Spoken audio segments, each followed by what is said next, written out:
Salam əziz izləyicilər. Gününüz uğurlu, ruzulu və bərəkətli olsun. Bu videoda sizlərlə pərpətöyün yeməyinin hazırlamasından danışacağam. Bu yeməyin bişirilməsində gənc zoğlarından və yarpaqlarından istifadə olunur. Onları tam təmizləmək üçün suda saxlayırıq. Suyunu süzdükdən sonra suyun altında tərtəmiz yuyuruq. Bundan sonra doğrayırıq.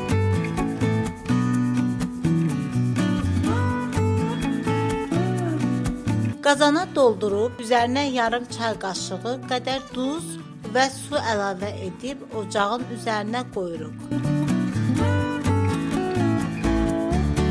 Bişdikdən sonra suyunu süzüb soyulmağa qoyuruq.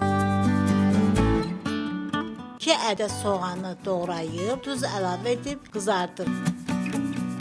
Yağı yaxşıca əridib, üzərinə soğanı əlavə edirik.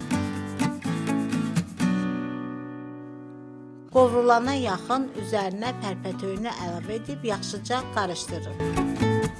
Pişənə qədər bir neçə dəfə qarışdırırıq. 3 ədəd yumurta qırıb çırpırıq. Üzərinə əlavə edib pişiririk.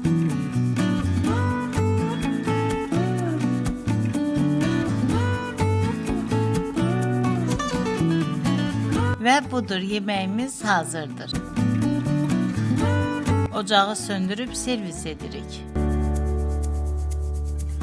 Zövqə görə sarımsaqlı qatıq və xamma əlavə edirik. Hər birinizə nuş olsun.